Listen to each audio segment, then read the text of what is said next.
Please welcome Doug Stern, Cincinnati firefighter.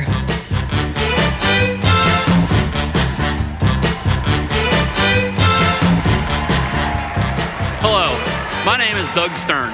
I'm an Ohio fireman and an unlikely choice to be addressing you this evening because for the vast majority of my voting life, I've been a Republican. Yeah, thanks. So why am I here? Well, something's happened recently. The Republican Party left people like me. As a member of the middle class, they left me, and they've certainly left me as a public employee. Somewhere along the way, being a public employee, someone who works for my community, made me a scapegoat for the GOP. Vice President Biden and President Obama still believe public service is an honorable calling.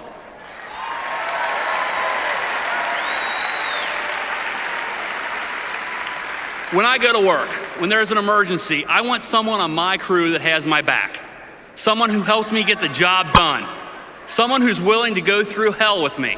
And I expect the same out of my elected leaders. And that's what we get with Joe Biden and Barack Obama.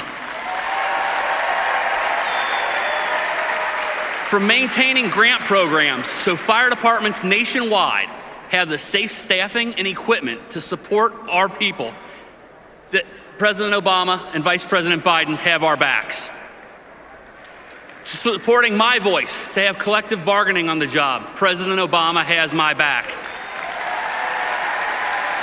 President Obama has kept thousands of first responders on the job, and he sent plans to Congress to keep even more of us working. The Republicans must stop obstructing progress and do the right thing for the middle class. They must pass the president's jobs plan. For me, this election is about who respects middle-class workers like me and my family.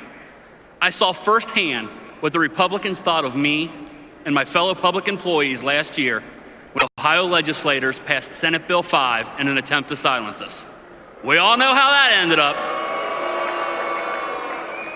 While they were not successful cutting our collective bargaining rights, they were successful in cutting funding for cities and towns all across Ohio.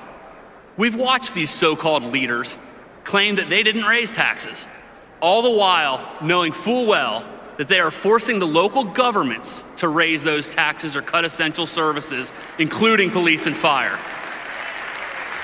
We feel their disdain for the very right to voice our concerns about safety matters, not just for ourselves, but for the general public that we protect as well, when right-wing extremists threaten to take away the ability to negotiate with so-called right-to-work laws. But let me tell you what else we feel. We feel unified and we feel stronger than ever. We've seen that the people of Ohio are onto their parlor tricks. Last year, 63% of Ohio voters took a stand with public employees. They rejected Governor Kasich's Senate Bill 5. They said enough. And voters this year have the opportunity to do the same all across the country. Enough of the vilification of the people who work for a living. Enough of the disrespect of the middle class. Enough of their far-right agenda. We have a clear choice this campaign. The people I work with, the firemen that I hang out with, we have a simple statement. We support those who support us. That's why this former Republican fireman stands here with you today.